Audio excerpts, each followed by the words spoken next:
Good morning, everyone. Well, that was very well done. Good morning, my name is Emma Rebellato, and it is my absolute pleasure to welcome you to the launch of Brain Injury Awareness Week for 2022. Brain Injury Awareness Week is all about building a world more understanding of brain injury, and this is a condition that affects 1 in 40 Australians. This launch is hosted by Brain Injury SA and delivered with the support of presenting partner, the Lifetime Support Authority, and gold sponsor Anderson Solicitors. I'd also like to extend a special welcome to our keynote speaker, Johnny Ruffo, who has made his way from Sydney to join us today. So thank you. It's great to have you here. The theme for this year's event is No Two Brain Injuries Are the Same. And this morning, you'll hear from some incredible people whose stories demonstrate exactly that there are so many different causes, so many different challenges and experiences of acquired brain injury, or ABI. So we are in for a fascinating and really inspiring morning as we hear firsthand how people face these challenges and adapt to these challenges that a brain injury can bring. I'd now like to welcome Brain Injury SA's Ed Weaver to say a few words.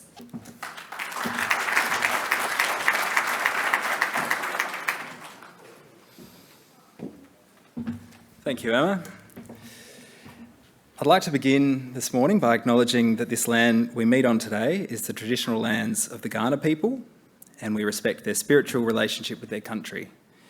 We also acknowledge the Kaurna people as the custodians of the Greater Adelaide region, and that their cultural and heritage beliefs are still as important to the living Kaurna people today. Well, it's wonderful to be here for Brain Injury Awareness Week, this launch. Great to see such a good turnout, both here in person and also joining us online. On behalf of Brain Injury SA, I'd also like to thank our presenting partner, the Lifetime Support Authority, and gold sponsor Anderson Solicitors for their support. It's very much appreciated. And also a very special welcome to Johnny for making it here from interstate. So Brain Injury Awareness Week, it's all about building a world, a society that is more understanding of acquired brain injury, or ABI. I've worked in this field now for a number of years as a psychologist, and I guess over that time I've listened to and learned from a lot of people with lived experience of brain injury. One of the things that really stands out, I guess, is just how diverse brain injury can be, can't it, in terms of causes of brain injury and also, the impacts on people's lives. And this is why we're highlighting that with the theme of no two brain injuries being the same. I guess I've also learned a lot about the unnecessary barriers and challenges that people with brain injury face due to that lack of understanding in society. And yes, there is progress, things are happening. There's a lot more talk of brain injury, say, in the media, in our sporting codes, but I'm sure everyone in this room would agree there's an awfully long way to go. So what would it mean? What would it truly mean if we were to become a society more understanding of brain injury? I thought I'd touch on some of the themes that have come up time and again in my conversations with people who have brain injuries to highlight some of these key issues. So it would mean things like people no longer assuming that because you have difficulty speaking that you must be less intelligent or that you need someone to speak for you. It would mean not being discriminated against when it comes to finding work and being ruled out for jobs at the mere mention of the words brain injury because the employer has no idea what that means and immediately assumes the worst. It would mean better designed and more accessible venues, shops, workplaces and homes, not just for physical accessibility, but for sensory and other needs as well. Better understanding of brain injury would also help friends to provide better support when a mate has one. And perhaps then more would also stick around after those early weeks and months, rather than dropping out of the picture altogether, which we know is a huge issue.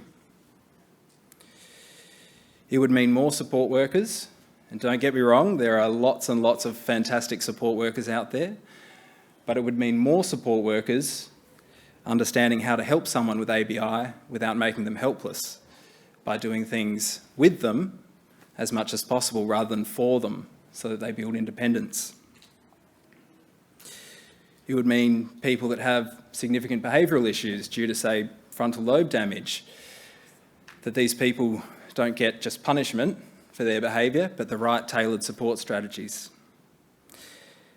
And it would mean a better understanding of the power of neuroplasticity and hope, so that people and their families in those early days after a brain injury aren't told all the things that the person won't be able to do.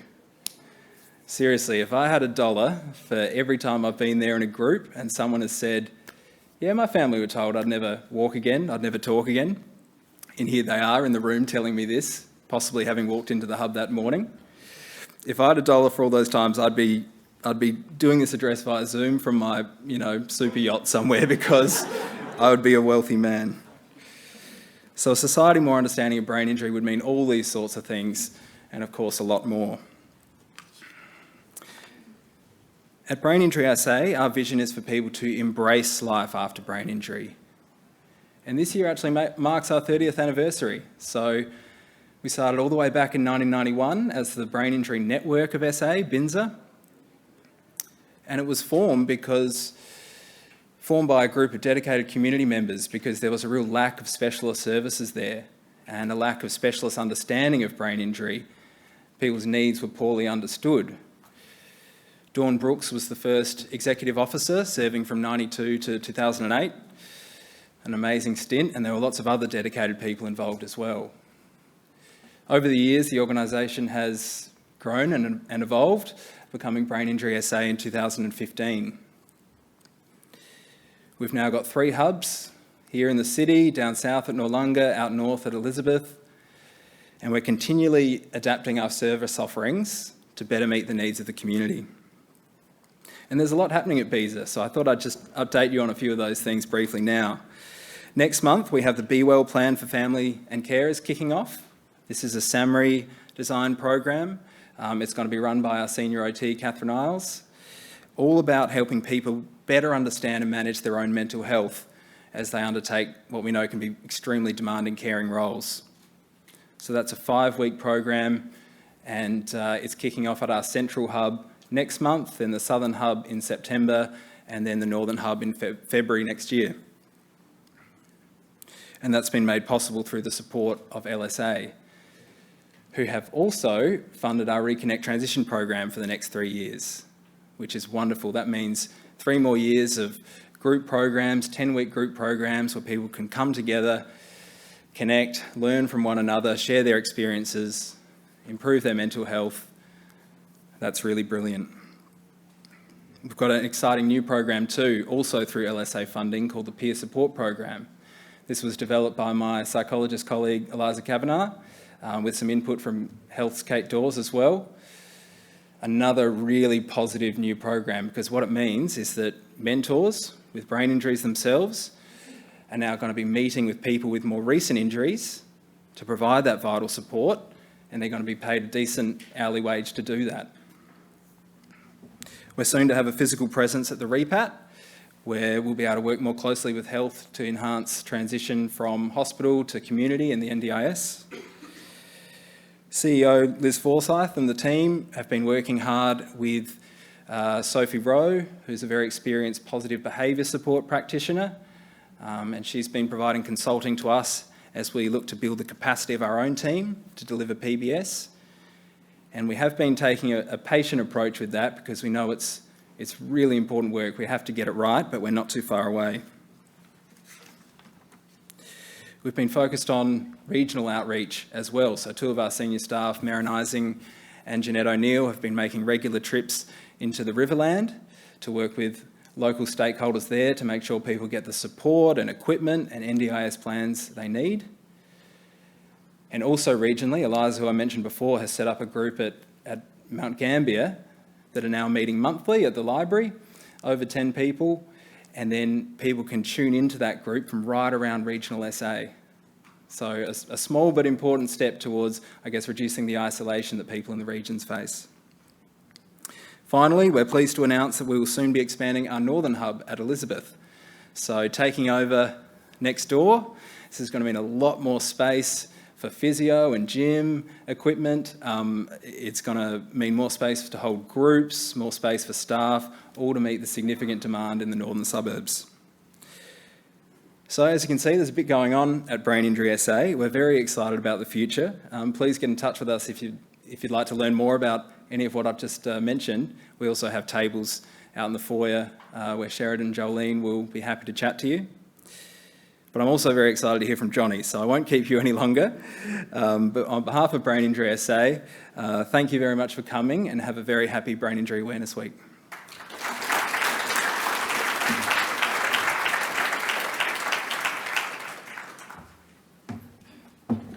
Thanks, Ed.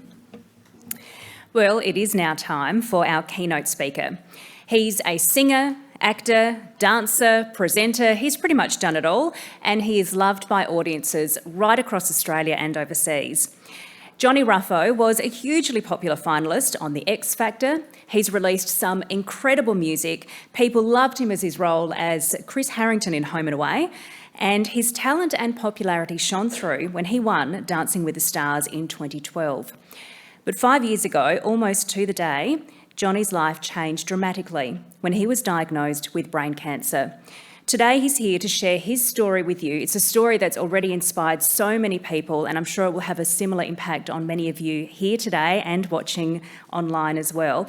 He will also take some questions at the end, so have a think of what you'd like to ask him too. Please welcome Johnny Ruffo.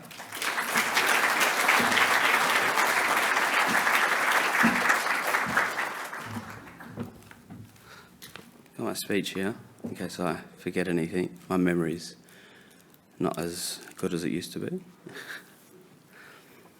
Okay, first of all, before I start my speech, I would like to ask if there are any Port Adelaide fans out there.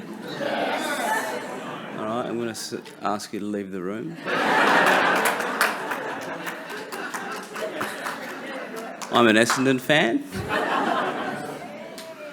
And we got thrashed yesterday. Okay, thank you for having me here today. When I was asked to speak at this event, it was a no-brainer for me. I've actually got ha-ha written down here. So in all seriousness, I said yes.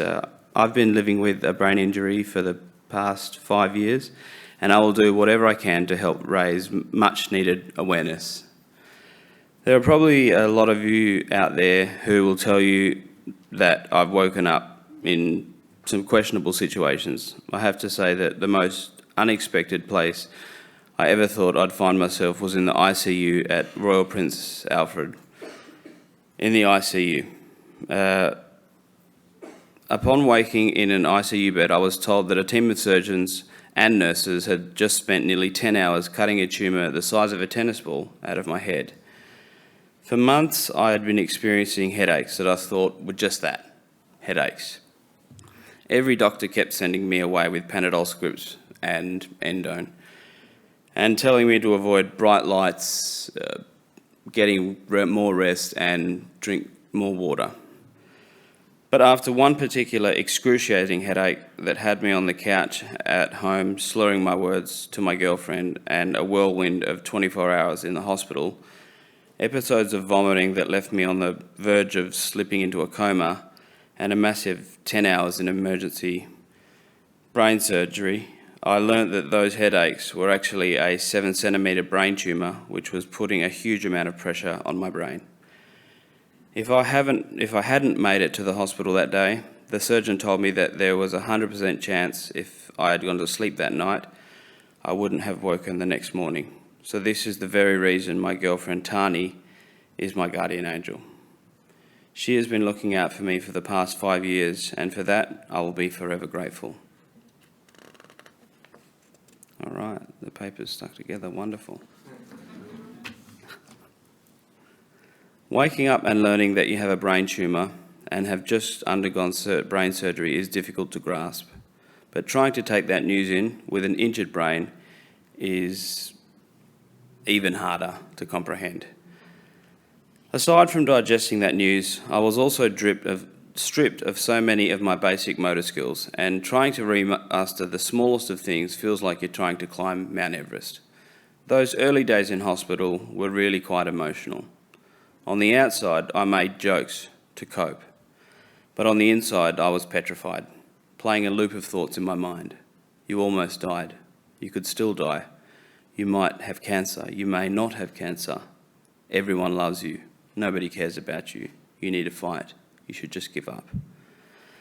It could have very well been the trauma. I'd just been through.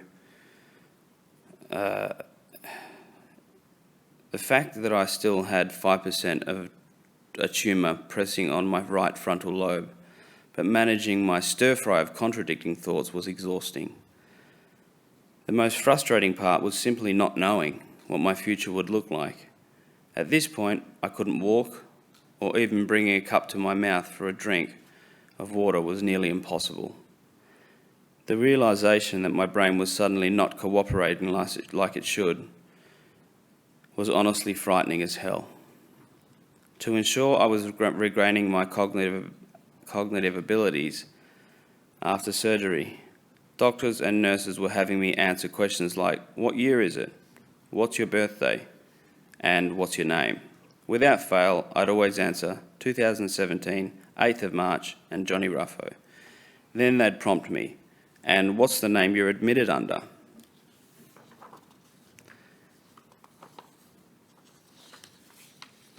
Due to the media learning that I had been admitted into the ICU following an emergency surgery, the hospital staff advised me to use a fake name on my admission to avoid any unwanted visitors and attention.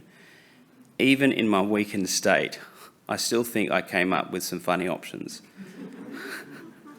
I had Edward Nigma. Any Batman fans out there?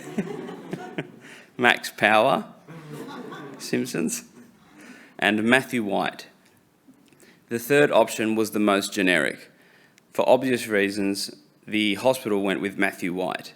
But when they'd prompt me for my fake name, for the life of me, all I could think of was Edward Nigma and Max Power. Thank goodness I finally put together that it was written on the patient board above me, so I could cheat.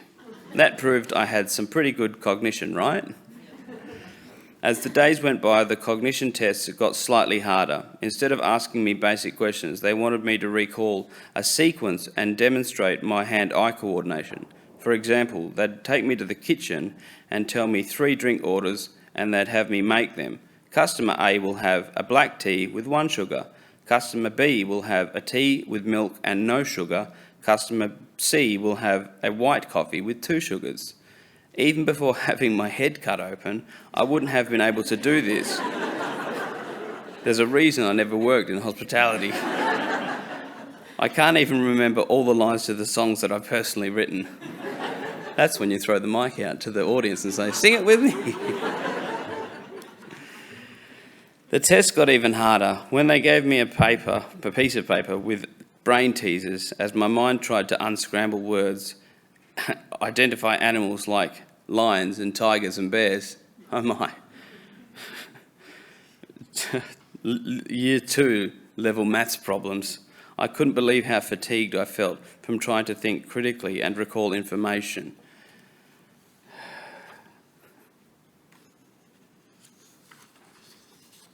It took me 4 days to pass, which frustrated me greatly. And at the time, I really beat myself up about it.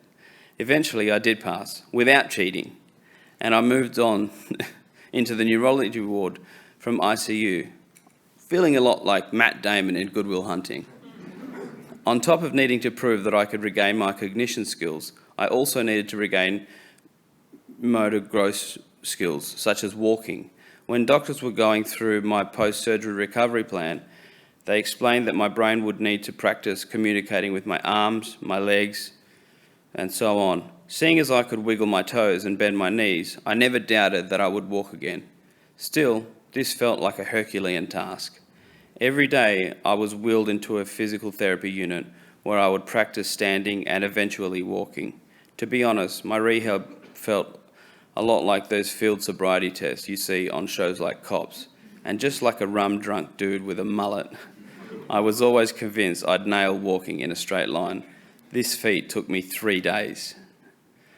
As my feet shuffled like an elderly man trying to claim his free senior coffee at a cafe, I couldn't help but think about how much my body had been able to do in the past, from AFL tackles to lifts on Dancing with the Stars. That Johnny had been so strong, so agile and so familiar. This new Johnny might as well have been a complete stranger.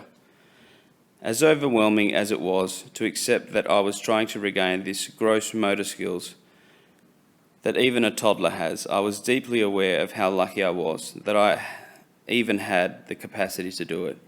While I was mostly focused on trying to swallow water without 90% of it running down my face, I could be found audibly cheering because I managed to climb a small pyramid set of stairs.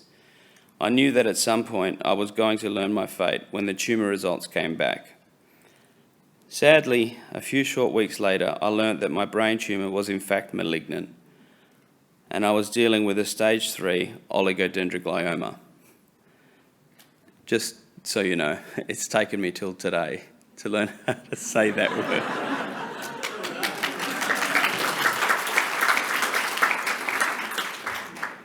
With not all that inspiring odds, I was told I would need to start on 6 weeks of daily radiotherapy treatments and at least 12 months of chemotherapy.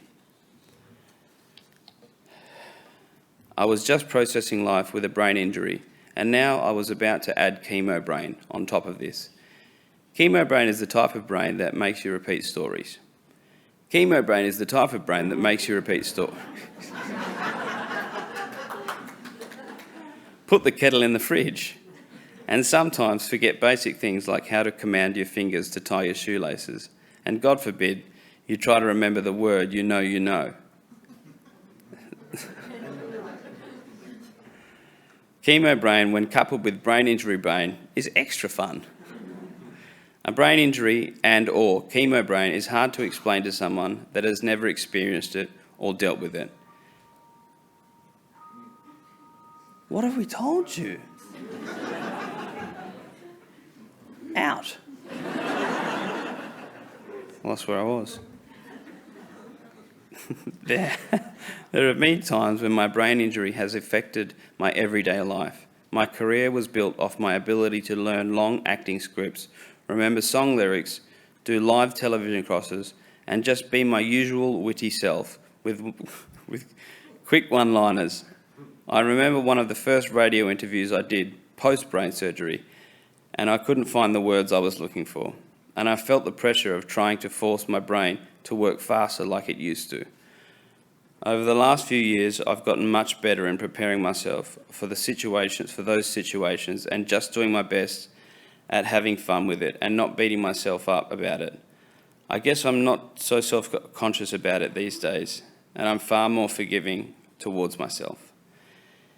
It's now been 5 years, and I've spent 4.5 of those years on daily chemotherapy.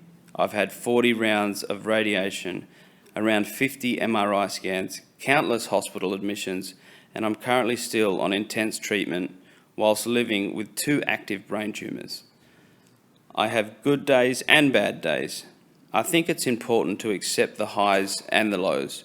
Some days you're going to feel good enough to get out and about and maybe even go for a jog. Clearly I don't go for a jog. But other days you might not feel up to doing anything, and that's okay too. I often have days where I simply need to stay at home and just have a cry. It can't always be good. I tend to trip over my left foot. Why the left one? I don't know. I admit there are plenty of things I can no longer do. But you know what? There are plenty of things that I can still do. And that's a testament to my partner, Tani, my family, my community, and how far we've come in neuroscience. The brain, injured or not, is a powerful thing. Before I had brain cancer, I admit that I wasn't the best at calling to check in on friends or make plans to catch up. I was a kind of fly-by-the-seat-of-my-pants guy, hanging out with who you cross paths with. After being diagnosed with cancer, I found myself wanting to reach out, but so physically and mentally exhausted that I could barely find the strength to send a text. Thankfully, my family and friends don't wait for me to call. Ever since my diagnosis, a day hasn't gone by that I haven't felt supported by people I know around the world, and to be honest, It's one of the major things that has kept me going. So this week and every week, make the effort to reach out. It could be to someone with a brain injury or someone who is living with a friend and family member who has a brain injury. Reach out and let's start the conversation and break down those barriers. For those of you like me that are battling an illness that essentially has no finish line, I know how tough it is. I feel you, I see you, and I'm here for you. My piece of advice would be, during the hard and tough times, try to find something to keep your fight alive and to keep you hopeful. It could be the smallest or largest of things. Your dog waiting for you at home every day with a wagging tail, or your family that are with you every step of the way. Hell, it could even be your favourite pasta dish from that restaurant down the street. Whatever it is, hold on to that thought, and when you're feeling down or like it's all too much, go back to that thought and know that as hard as time gets, there is always something to fight for. Another thing that has helped me is definitely talking to people when I'm down. I used to hold on to things a lot, not wanting to burden anyone with my fears or how I was feeling, but I've learned to lean on my support network. That is okay to ask for help. I have found that it's also very therapeutic to speak about your situation and your feelings and to get it all off your chest. I have met some of the most amazing people along the way who share the same battle, and each and every person has helped me to keep me fighting. My partner and I have definitely learned on this journey just to cherish life and the people you love that little bit more. I would love to thank you all for having me here today to share my story and shed some light on such an important topic. It has been a privilege, and I am honoured to be up here sharing and speaking to you all. Just remember, a brain injury is tough, but we are tougher. We are strong and resilient, and we are doing our best.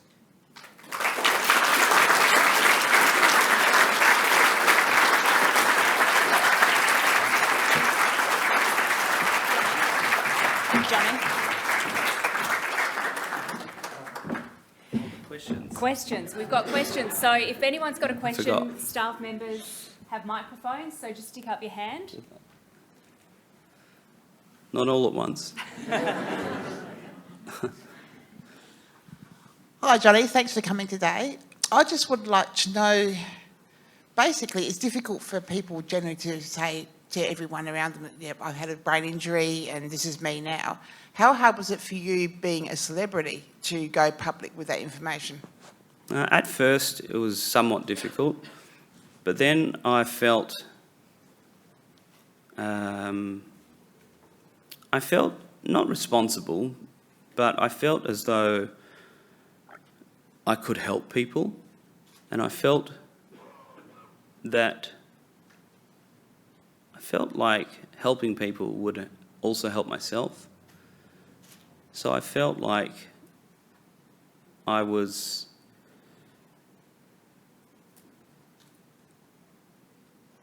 So see, this is what I mean by forgetting words you know. I felt like I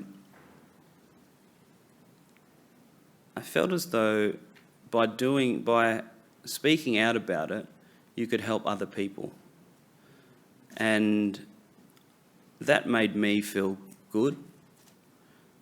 So, and I wanted to do more of that. So, just in the smallest way, like if I could help anyone just in the smallest way, then that was the right thing to do. Thank you. That's okay. If that helps. Feel like I didn't really answer the question. Alrighty. Johnny, I too have had brain cancer just here, Johnny. Sorry. Yeah, and ongoing, with the brain reconnecting all the neurons and everything, I've suffered seizures. Have you, please no photos. Have you suffered seizures? My brain tumour was diagnosed by, again, the headaches and everything, no seizures, whereas many of other people have been diagnosed with seizures, from seizures. Yes. Have you suffered any seizures at all? Initially, my diagnosis was from severe headaches, and then I had maybe 10 or 11 months of remission, and then I had 11 seizures in 4 days,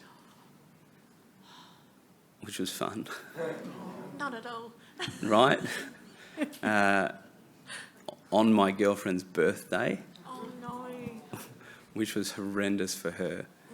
And when I, after that had all passed, I was in tears for days and days because I felt so guilty. And yeah, I don't remember any of it. I remember one of the seizures. My jaw just clenched shut. Like, it just clenched. I couldn't open it. And she told me afterwards that when she called the ambulance, that they said to her, do not put your fingers in his mouth and do not try and open his jaw with your fingers because he'll bite them off. It's quite scary, isn't it? Yeah. Yeah. And I one of the seizures I do remember, and it was scary as hell. Like, it was not fun. I only remember one of them, and I had 11, so the other 10 I don't remember. I've lost count how many I've had. Yeah, It's crazy I'm stuff. so No. sorry. No, don't apologise. We're all in this together, aren't we? Yeah, right, we should support one another. We Yeah. need to support one another. Yes, we do. Yep. Okay, thanks, Johnny. Anyone else with questions? Yep, we've got a few here. Oh, sorry.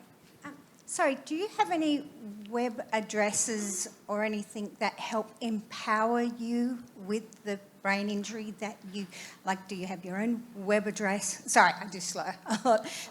Do you have your own web address or places you can go that if nobody's around to support you, you can actually log on to get mental support, if that makes sense? I've actually had people reach out to me via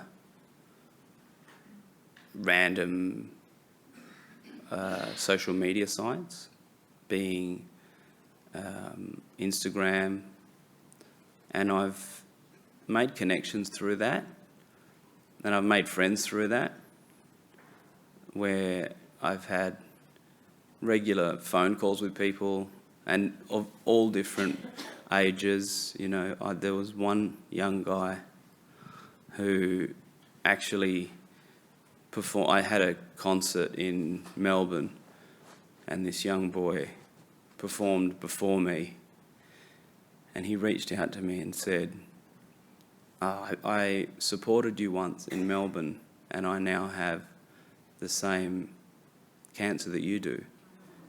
And it was heartbreaking hearing him say that. And I just kept in touch with him, and I still do today, just to try and support him. But what he probably doesn't realise is that he's supporting me also.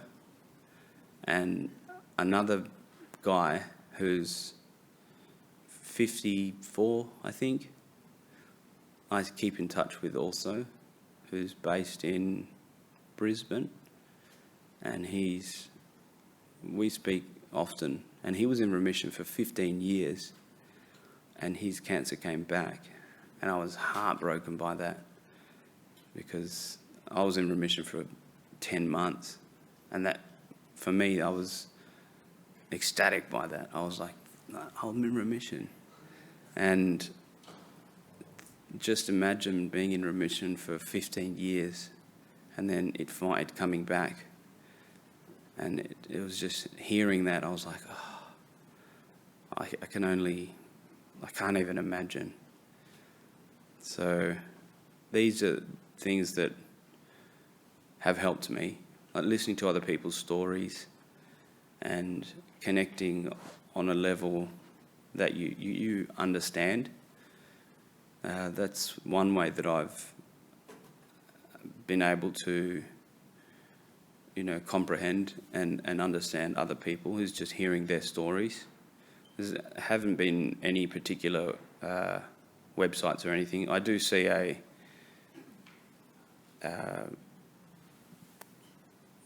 psychologist. words you know.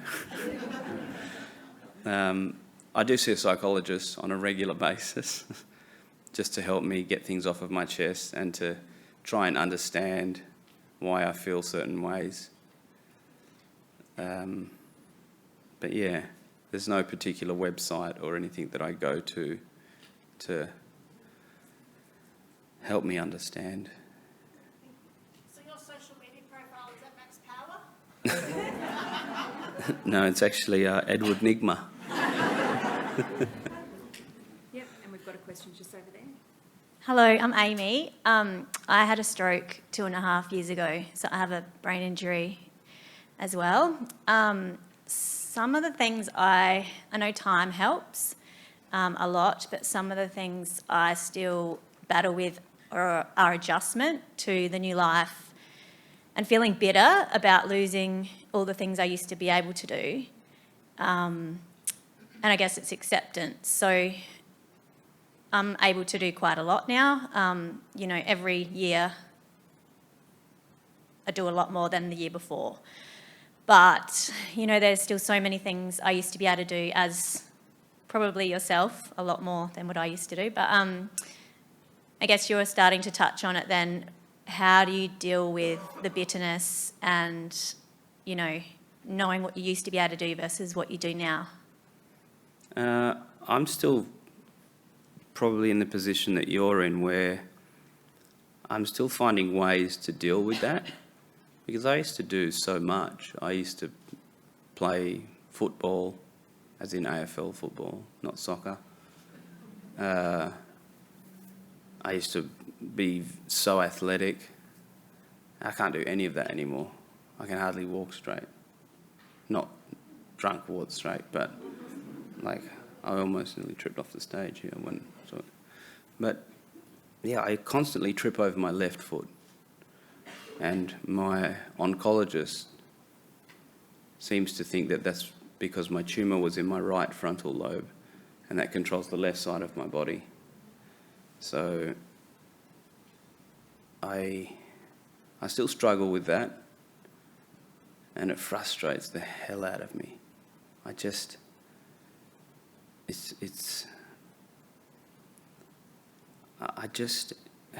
baffles me, and I can't comprehend why, and I'm trying to find ways to deal with that. And I think talking to somebody and talking to people and other people in the same situation, I suppose, helps, because talking to people that don't understand,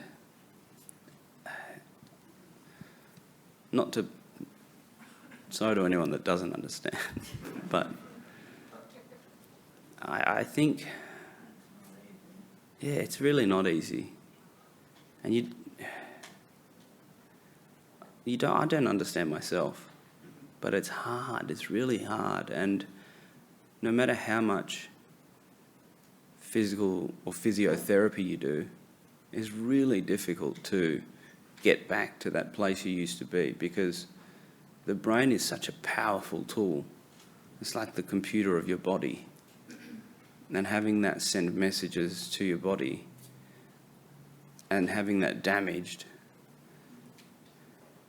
it's hard to repair that. It's not as easy as having a shoulder reconstruction. It's just like, you just need to, get that fixed and do... It's the unknown. Right? And you don't know if you'll ever be able to fix that. And that's what's so scary about it. So I don't know if I'll ever be able to jog again, let alone run or kick a footy. I was so good.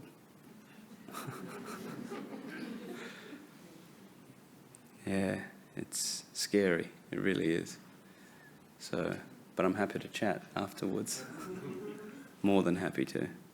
And I think we just have one more question now. Over that way. Thank you, Johnny. My name's Lachlan. I'd just like to thank you for being so brave to come out here today and share with us all here, because it can be very hard. So, thank you. Well, thank you very much. Thank you very much. That's it. Thank you.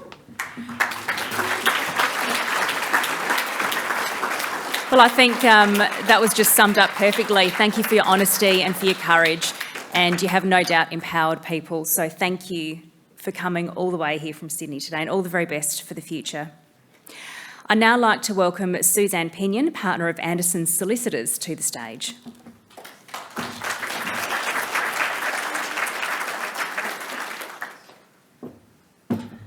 Thank you, Emma, and thank you, Johnny, for sharing your story with us today. Anderson's are honoured and proud to be the gold sponsor of this annual event for 2022.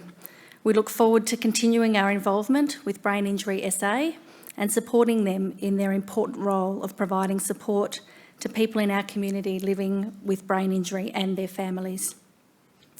I've worked my whole legal career in personal injury law, 26 years in fact with Anderson's, who are a South Australian-based law firm with its roots in personal injury law.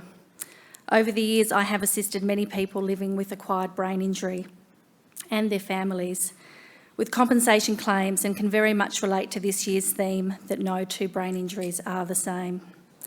I'm looking forward to hearing from those with lived experience of brain injury and learning from their experiences.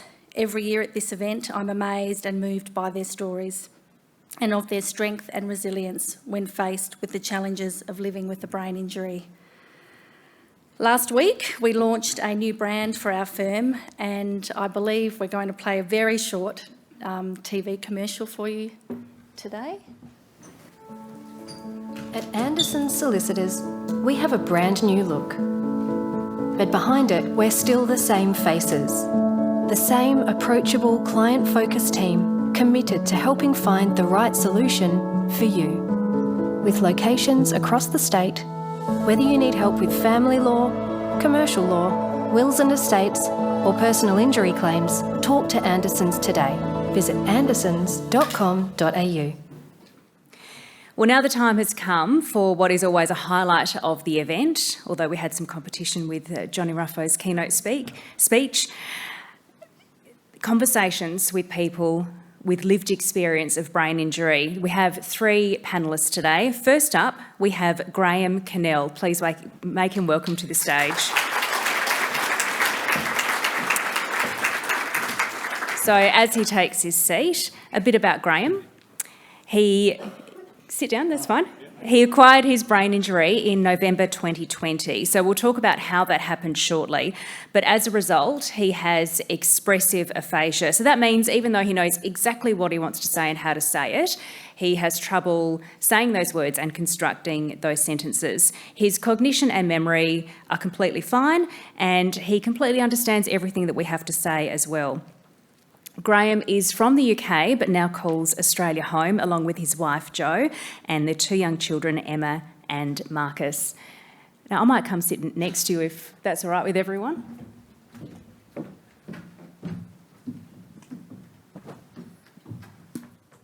Okay, so, Graham, first of all, how did you acquire your brain injury? What happened?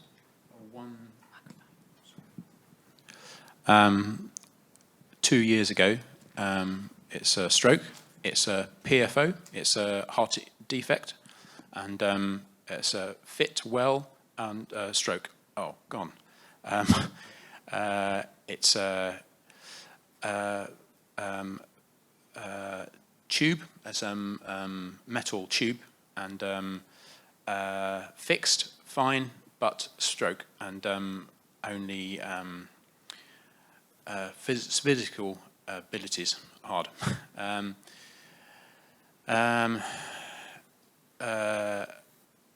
one is that one, and arm and leg, but slowly better. And 2 years today, it's a half marathon. Yes,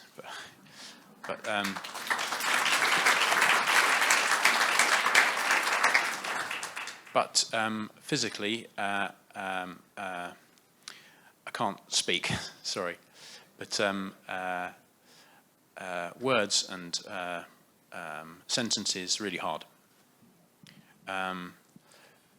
Speech therapist, great. As many students, specialist is really good, but slowly better. Before, only yes, but slowly better. Graham, absolutely. So tell us about your life before you had your stroke, because you had pretty intense careers, well, one career and then changing to another career. So tell us what you did. Royal Navy helicopter pilot, and 2 years. Long time. But stop and commercial pilot. It's a ambulance service, and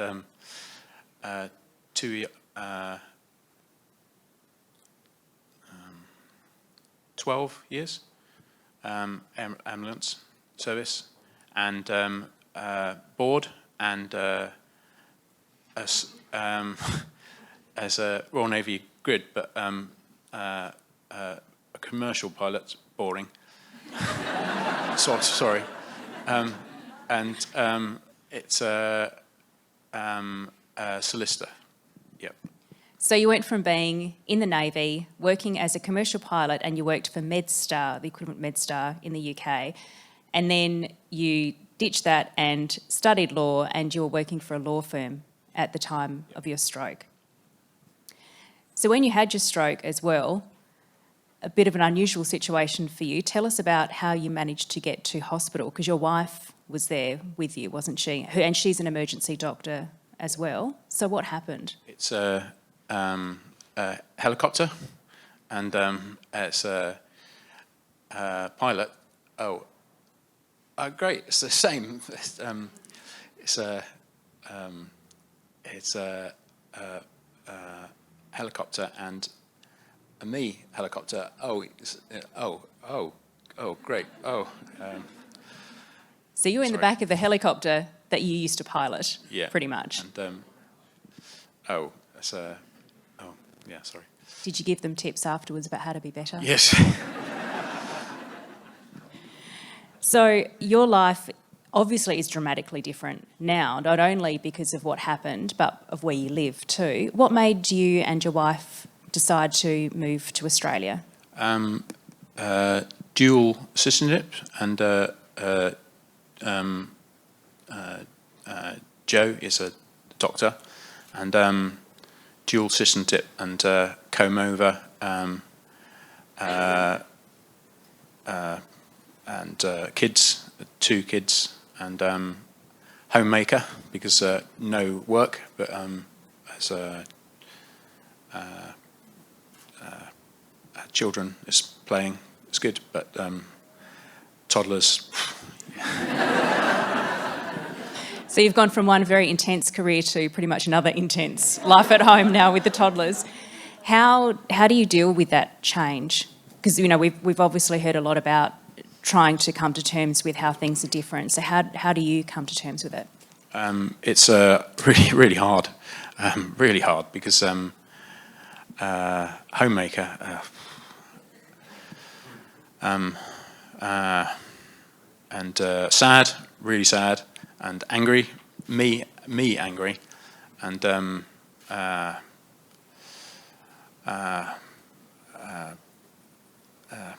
accepting, maybe accepting, yeah, don't know. And how are your children? How they must provide a lot of support for you without even knowing it, because they're so little. Because they're only 2.5 and 1, aren't they? Yeah. Yeah, it's good. It's children great, because it's really it's a life, because children, yeah, good. Well, they love you no matter what, don't they? So tell me about what happens now. What are you hoping for, and do you have a timeline in your recovery? What are your goals? What's next? 5 years, stock, maybe slowly better, maybe constantly speech therapist and got to better. But stock, maybe 5 years stock, maybe other options, maybe other work, maybe. But Graham, thank you so much for joining us. We really appreciate it. Thank you. Best of luck.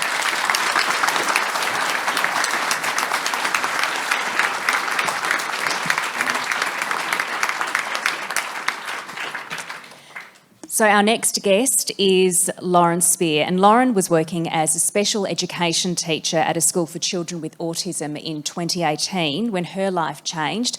And just like Graham, family is incredibly important to Lauren. So joining her this morning is her sister Courtney. Please make them both welcome.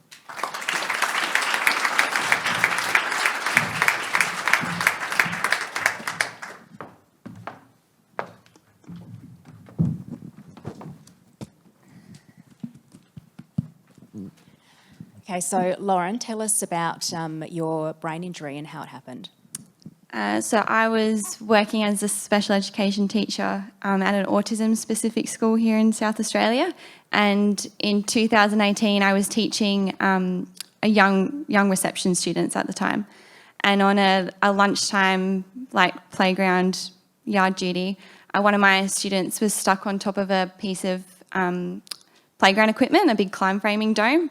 And he loved climbing all the time, but he struggled getting himself down. So I climbed up a couple of rails on this particular day, I couldn't tell you why, and helped him navigate his way down. And by the time he got down to my level, he decided to jump the rest of the way. But as he jumped, he had hold of my jumper, and I wasn't ready for it, and I lost my balance and fell backwards and smashed my head on a big metal pole on the way down to the ground. He was fortunately okay. He got up and ran off and continued to play. But I unfortunately was on the ground for quite a long time. If I lost consciousness, I don't fully remember. But if I did, it might have only been for a short period of time. Because then after a while, no one witnessed my fall, so I got myself up. Which, looking back, I definitely shouldn't have moved. But I got myself up and I went to find someone to help me. So what happened as a result of that? So did you go to hospital? What was your diagnosis, and what impact has that had on you now? I went to hospital. Mum took me to hospital. After a few physical tests, and they put me in a neck brace and they did a lot of tests, and I made them x-ray my wrists because I was convinced that I had broken my wrists. And I think they did it to just amuse me and calm me down, because what really they did was just x-ray a graze that I had on my wrist. I had not broken my wrists, but they did it to humour me, I think. And they sent me home a few hours later with what they called a mild concussion. Told me to go rest for a couple of days and I'd be back at work the following week. And so in my head I was like, oh great, I can't even describe how I was feeling. Every day I had to report to my GP, and then came Sunday night, I was like, great, I'm going back to work tomorrow. Meanwhile, I hadn't been able to get out of bed all week. The only time I was able to really open my eyes was to get myself to the doctor. I couldn't walk to the bathroom by myself. I couldn't get out of bed and eat dinner with my family or have a conversation or just do any of those basic tasks anymore. And I think when Monday came, I went to work. After a few arguments with my doctor, he cleared me for an hour, and I remember being so angry because I was like, I'm a teacher. I need to go back to my classroom. I can't just be in there for an hour. And I didn't even make it for the whole hour. But I did attempting to go back to work as much as I could, and full-time rehab in and out of Hampstead, and my neurophysio and lots of different private clinics I was involved with under work cover.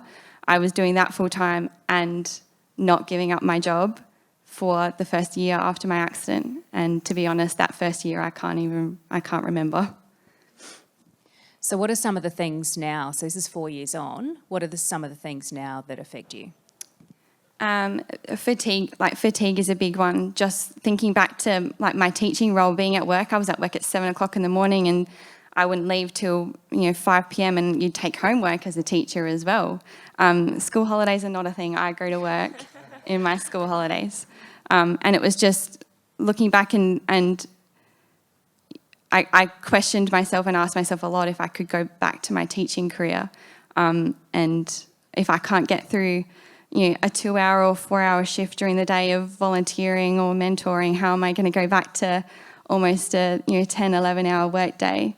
So the fatigue is a really big struggle. I have an injury to my eyes, which limits my driving and my ability to track moving objects, which can make being in parties or crowded places a real challenge.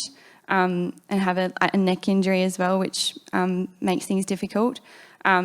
But really, I think it's been touched on a few times throughout this morning.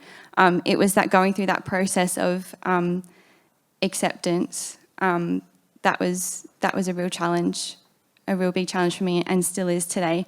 But and that sense of purpose, I think, looking back, I put so much of who I was as a person into what I did for a living. And when that was taken away from me in the matter of 5 minutes, I was no longer a teacher. My hobbies, I was a dancer since I was 4, so that was taken. It was just all those things that made me who I was. And when someone asked me to describe Lauren, those were the things that I would say. I couldn't describe myself in those ways anymore, so I had no idea who I was left with. And yeah, it's a horrible feeling. I wouldn't wish that on anyone. So as you were going through all this and trying to accept it and dealing with these things that people can't physically see, Courtney, I'll ask you, how was it for you trying to support your sister when physically she looked okay? And Johnny touched on it before, that those of us who don't have problems like this, we can't really understand. So how did you manage to do that and support your sister? We wrote a blog on it. Yeah, we did. It was quite difficult trying to understand what was going on. I really had no idea. So I was at uni, I think, at the time of her accident.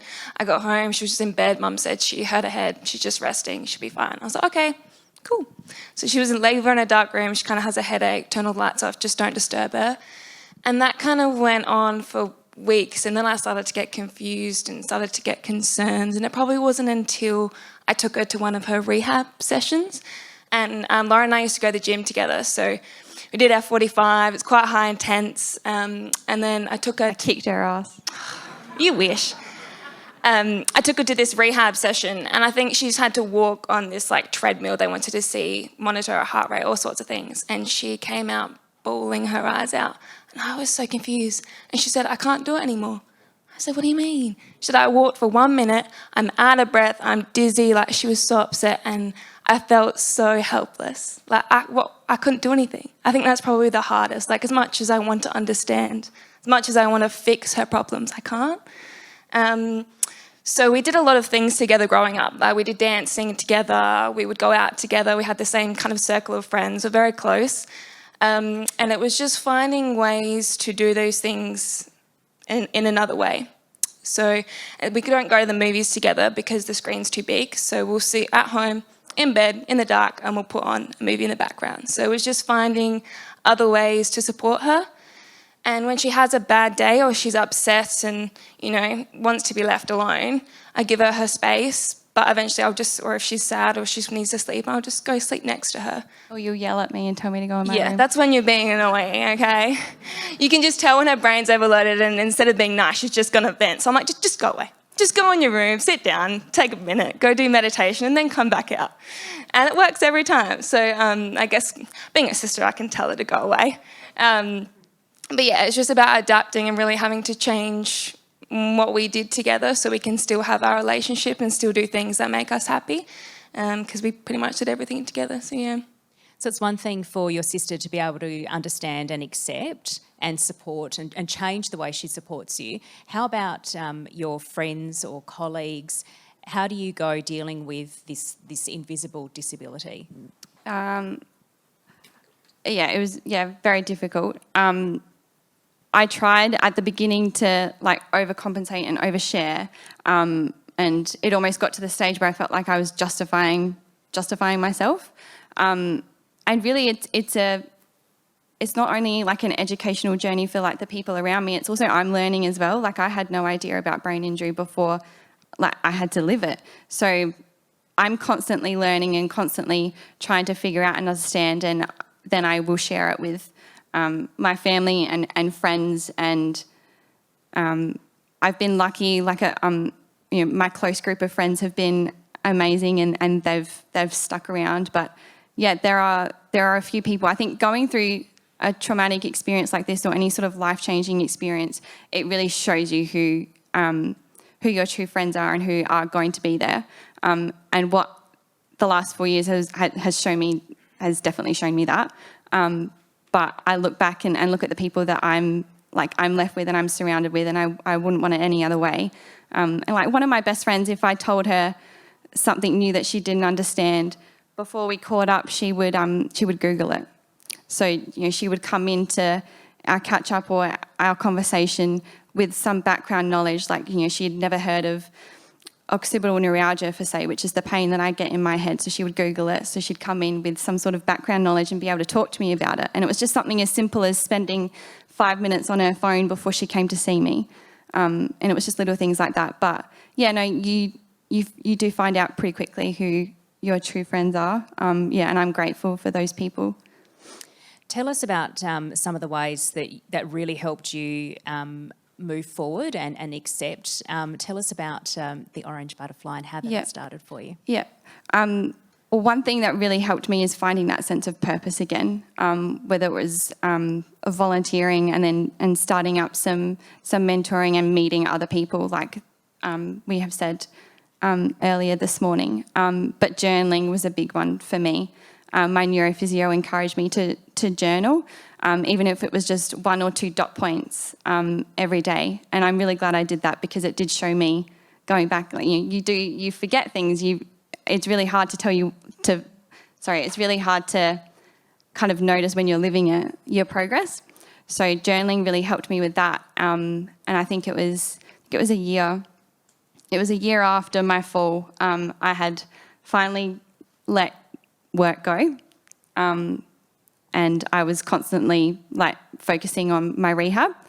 And it was a year in around that time where I looked at my journaling notes and I thought that I could write it up into some sort of story or proper sentences to share it with my family and friends. And I did that, and I saw how much it helped them. So I decided to put it on a website in a form of a blog, and I called it the Orange Butterfly.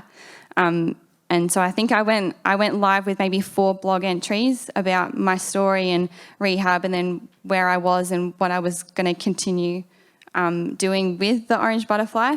And I think it was only a couple of weeks after I'd put it on the website that I was receiving messages from people in Ireland or Italy and America and Canada saying that, I remember one lady was like, I was sitting in an airport waiting for my flight, and I came across your blog and your Instagram page, and I started reading your story, and she goes, I just cried because she said that she had never found the words herself to explain it. And she said, now, thanks to you, I don't have to, because I can show people what you've written because it's identical to me. So I think that's really helped me as well, finding a sense of purpose, and also that feeling of acceptance as well. It's really helped me. But yeah, the Orange Butterfly has been a big part of my life now. I've continued to share blogs and just posts on my social media pages. And over the last year, I've also started an in-person butterfly hour group.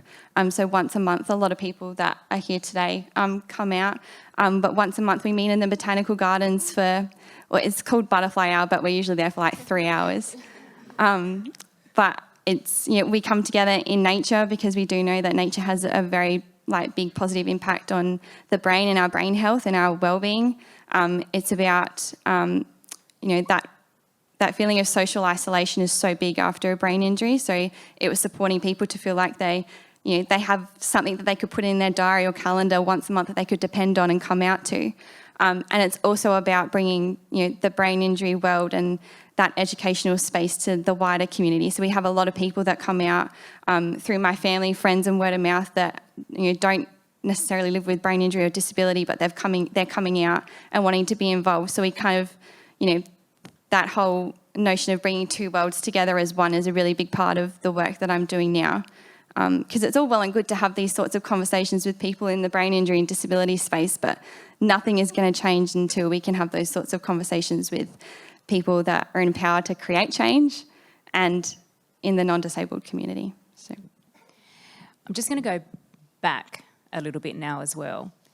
When you had your accident, and you mentioned rehab through work cover, and also we've talked about before when you were going back to the school, trying to get back to work, that you were revisiting the site of your accident as well. Tell me about your experiences with work cover and red tape and all of that, and your battle, I suppose, with that too. Yeah, well, I don't think I realised how much of an emotional impact it would have returning to the place that it happened.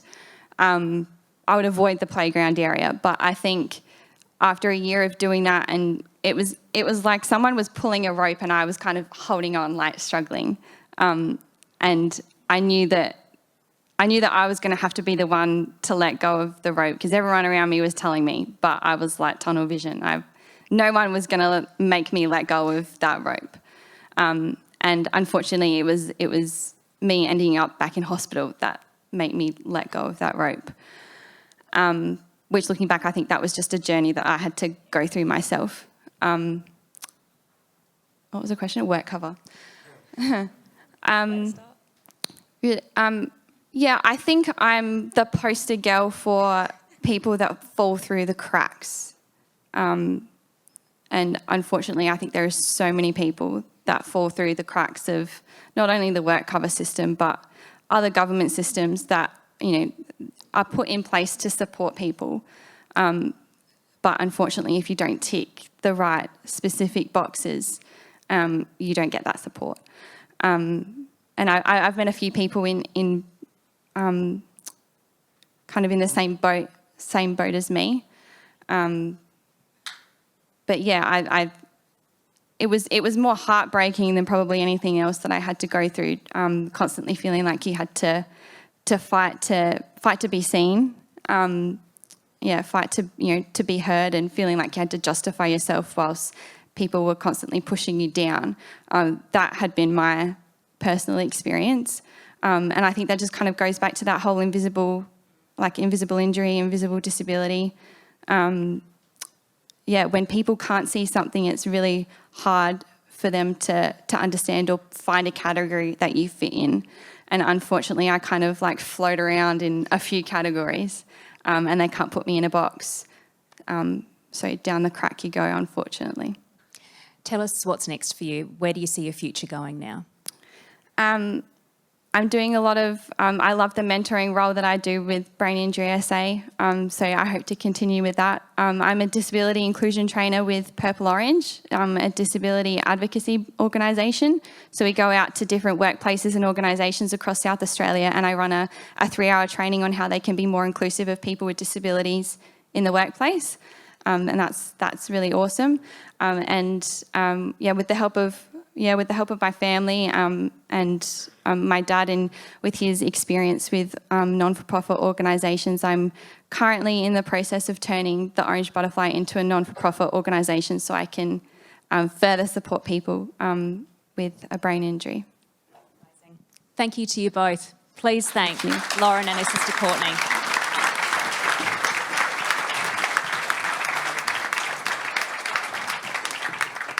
Our next guest, I'd like to invite Luke Mann, aka Fluky Lukey, to the stage. Now, Luke is no stranger to being on stage. He is a comedian, a speaker. In fact, he'd probably be quite content if I just handed in the mic and walked off myself, but I won't. So, Luke, come on up.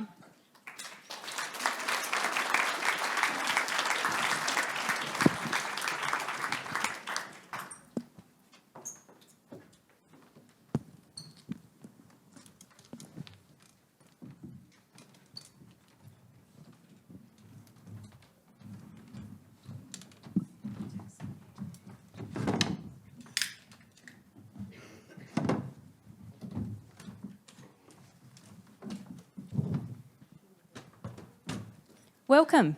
Thank you. So tell us about your brain injury. It happened about 4 years ago as well? So I was born with extra blood vessels in my brain that I never knew about. Unfortunately, though, it doesn't seem to have made me any brainier. That is very unfortunate. So in August 2018, at the age of 26, they tangled, exploded, and bled onto my brain. I like to think that my brain overheated from all the thinking and needed to cool down. When people say that their head's messed up, I'm like, is it though? And when people say that their head's messed up, I'm like, is it though? I was in a coma for 9 days and it was said that I should be dead. But through recovery and all that, I'm still here. So how has the ABI changed you physically and emotionally, but particularly physically too? Yeah, so I mainly have problems with balance, fatigue, concentration, being fed thoughts that I don't necessarily agree with. So I guess it's just changed me. Probably the main thing that it's changed is sort of for the brain injury, I sort of had these aspirations to chat shit, perform, kind of all that kind of stuff. And I guess for the brain injury, I kind of lacked the confidence to do it, or was kind of self-conscious about it. Whereas this kind of experience has kind of removed that. And so it's also, it's had a lot of negative things, obviously. That's certainly something that's been very positive for me in my life, yeah. So you had to relearn to walk as well. Yep. And what are some of the other things that you're still dealing with?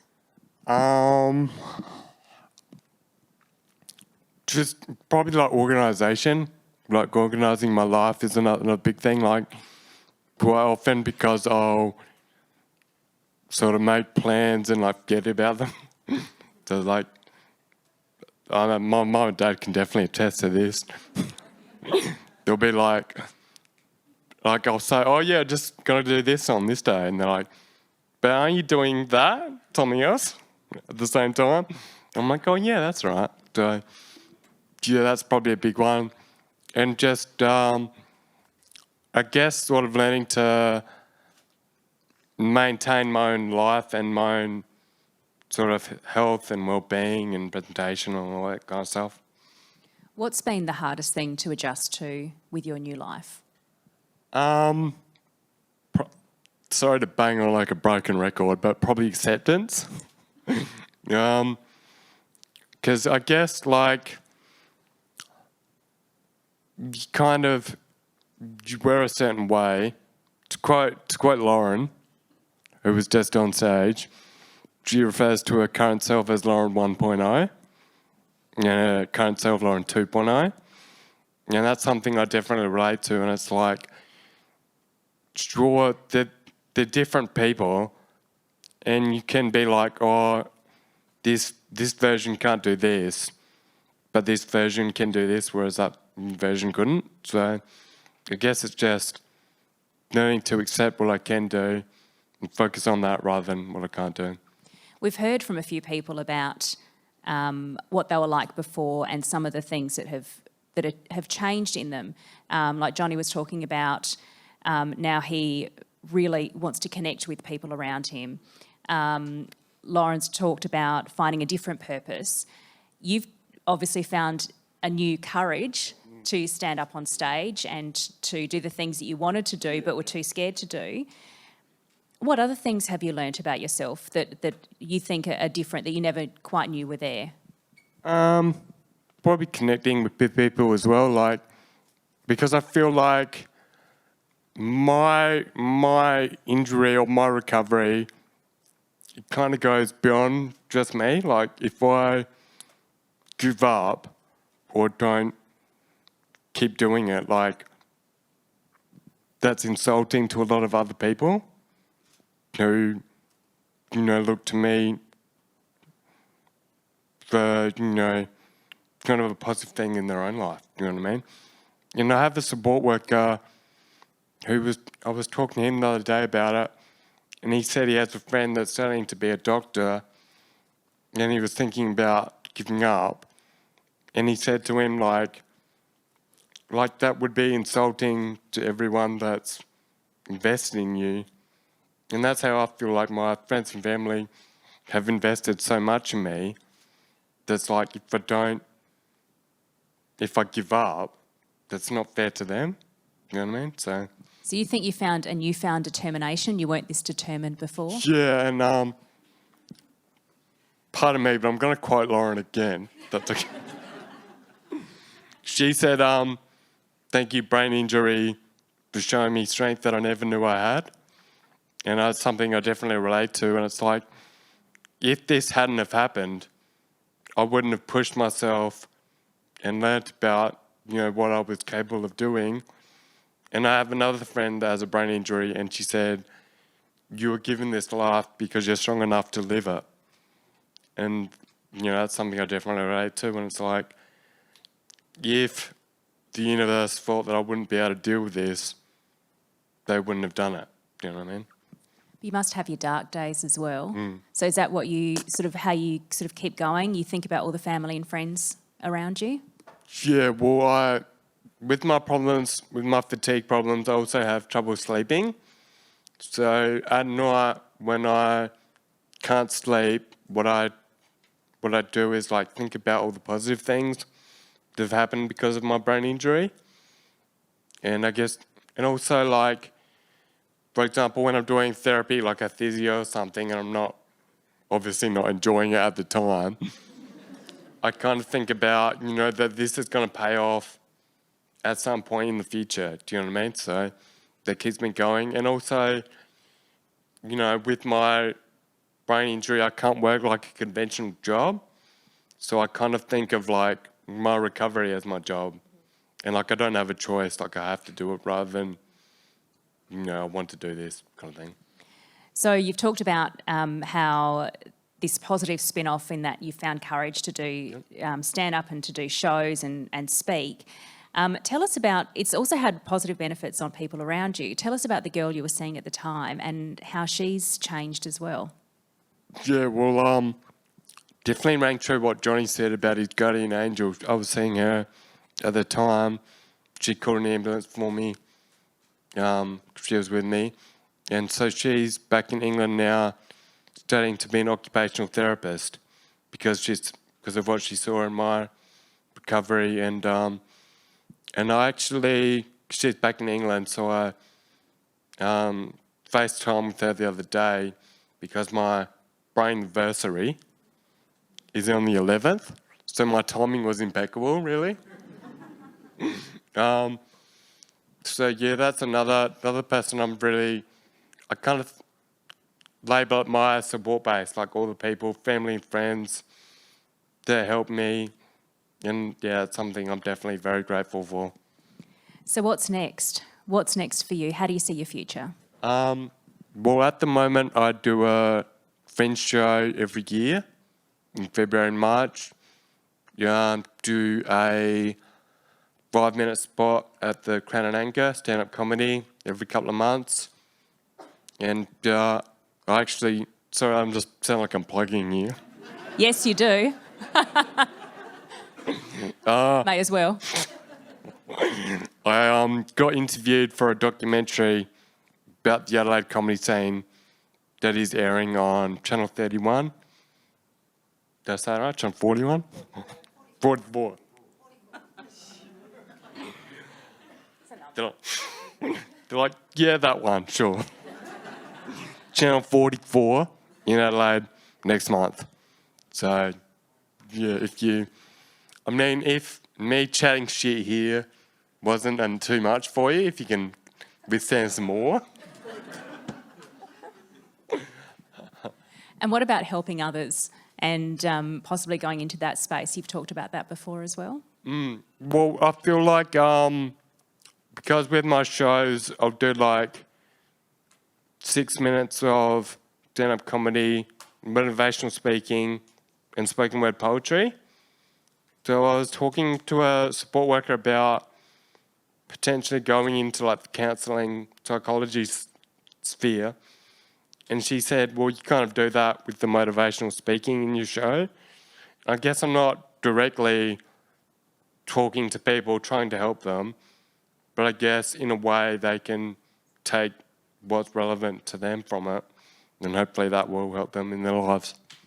Well, no doubt we'll be looking through that Fringe Guide very soon to see your name. Everyone, please thank Luke, man.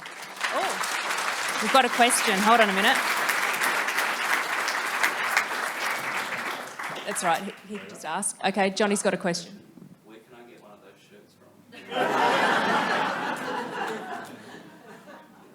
from? I'm sure lots of people in this room can relate to the sentiment. I think my friend that I mentioned before that said the thing about you giving this life because you're strong enough to live it, we both got Shit Happens shirts, matching ones. So I think just online, you just Google. You can just write Shit Happens, like, based on where you are. Like, if you're in a school or something, it might be blocked. Maybe this can be part of your merchandise for your Fringe show. Yeah, that's right. You never know. Ideas go here. Do what I can. Everyone, please thank Luke.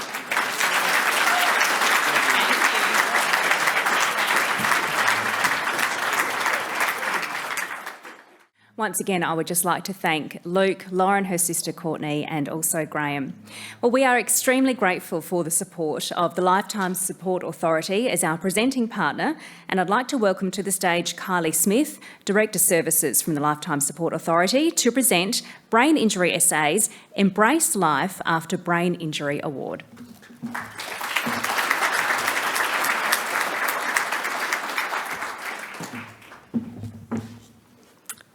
Thank you, Emma.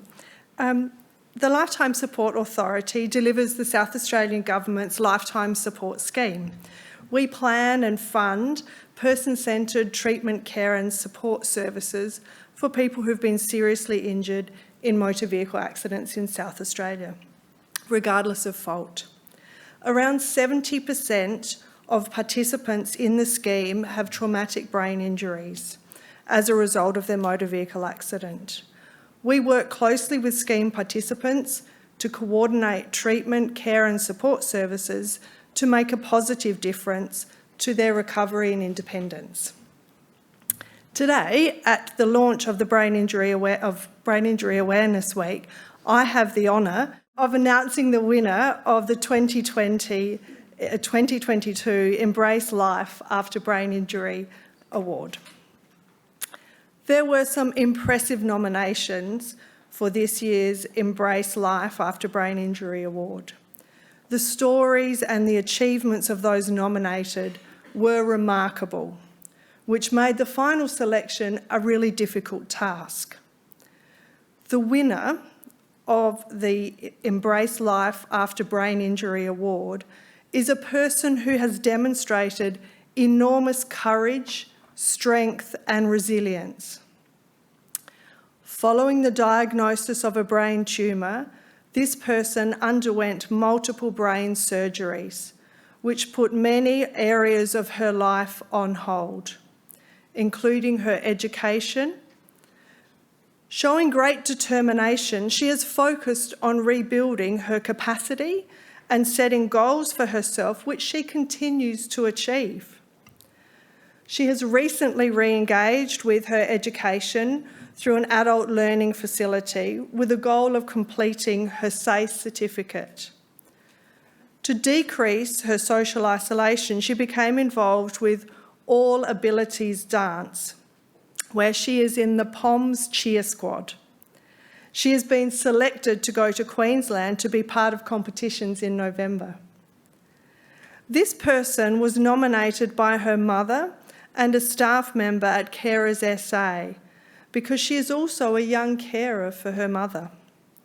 She's recently achieved another goal of obtaining her driver's licence so that she can further support her mother to drive her to appointments. Her Carers SA worker commented that her positive attitude towards life and the hardship of life is admirable. Her involvement in the Young Carer program at Carers SA has seen her actively engage in building social connections and building long-term friendships. The awards selection committee were very impressed with her courage, determination and positive attitude. At just 19 years old, whilst fighting significant health battles and lovingly devoting herself to a caring role, she deserves recognition. I'm pleased to announce that the winner of the 2022 Embrace Life After Brain Injury Award is Sophie Cleland.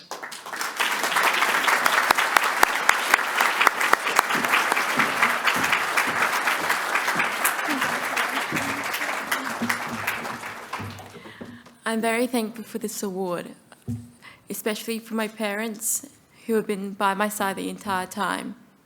If it wasn't for my brain surgeon, Dr. Charlie Teo, I would most likely be blind and still having up to 20 seizures a day. He has saved my life and I'm very grateful for that. As well as my grandparents who have also been by my side throughout this ordeal. I was determined no matter what, even while I was still sick, to finish my education, and that's what I'm currently doing. I'm currently finishing year 11 and I'm very grateful for that, as well as getting my driver's license to take my mum to doctor's appointments. I'm very, very happy that I got selected to go to Queensland this year for my poems competition, and I'm just so grateful for this award. Thank you so much.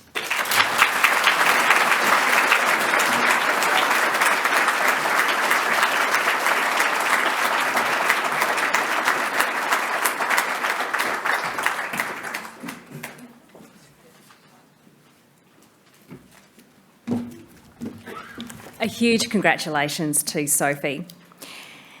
Well, the Minister for Human Services, the Honourable Nat Cook, had hoped to be here in person today as part of this launch. Unfortunately, parliamentary commitments have meant she hasn't been able to. However, she's provided us with a video, so here is the Minister's closing address. Namani, Nanari Nat Katanya Cook, Marni Nadlu Timpinthi, Nadlu Ghana, Yatanga Tikanthi. I'd like to acknowledge we are on stolen Kaurna land. It's never been ceded. I pay my respects to all Kaurna elders, past, present and emerging, and to all First Nations people who lead us through a process in this state and indeed our nation of truth, treaty and voice. Thank you so much for inviting me to your event today. I'm really pleased to have the opportunity to engage with a diverse group of sector professionals, people with lived experience and advocates in an important area within the landscape of disability in South Australia. Some of you may know that before entering Parliament, I was a registered nurse for 30 years. I spent a substantial part of my nursing career working in brain injury areas of rehabilitation and support. I am someone who's seen firsthand how acquired brain injury can alter lives and present massive challenges. I'm also someone who's seen firsthand the importance and the impact of good acute care, support and ongoing rehabilitation. Finally, and quite importantly, I'm someone who has seen firsthand how important it is that people with ABI are supported appropriately to adapt, to forge ahead and live well. So many people in this room make a transformative impact on the lives of South Australians with brain injury, and that's absolutely including those of you with lived experience. Having the voices of lived experience advocating for people with brain injury is crucial to awareness, understanding and success in achieving the outcomes that our community deserves. I commend you for lifting your voices, for sharing your stories today and every day. The experiences that I had as a nurse give me a perspective of awareness and understanding that I hope will make me, as the Minister, a much more effective advocate and policymaker in this really important area. Our government's intention is to ensure that care, empathy and humanity are centred across the human services landscape in South Australia, which of course includes disability, and that this empathy and humanity guide the way that our government formulates and delivers policy. Disability is an area of substantially shared policy responsibility with the federal government, and of course the NDIS in particular, which is a tremendous part of the policy piece in disability. It's a federal matter. I'm very confident that we'll make strides in positive reform with the new Albanese government and indeed Minister Bill Shorten. A recent disability reform ministers meeting saw us discuss a range of issues, and I'm feeling really encouraged and optimistic about being on the same page as our federal counterparts on a number of really important transformative issues. This meeting acknowledged the crucial importance of meaningful employment, genuine choice and greater control in employment for people with disability. The meeting agreed to engage in a Commonwealth-led roundtable on issues and opportunities for the future of supported employment in Australia. Our government will work with the Commonwealth to promote and progress reform in this really important area. I'm keen to be a strong advocate for our community and ensure that change occurs. The South Australian public sector could show better leadership in offering much better workplaces for a diverse range of people with disability, including those with brain injury.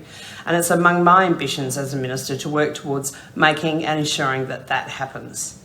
Also at our meeting, the group welcomed action taken so far to turn the tide on the growth and backlog of NDIS-related matters referred to the Administrative Appeals Tribunal. We discussed the NDIA's planned improvements to a partnership approach in resolving matters quickly and respectfully, and importantly, in trying to get the right plans in place for clients more often before an appeal pathway is even needed. We further agreed that we would bring forward the planned 2023 review of the NDIS. All ministers agreed to work together to develop and consult on the terms of reference for a review of the design, operation and sustainability of the NDIS. The terms of reference will be co-designed with the sector and with people with lived experience. We understand the importance of getting the terms of reference right.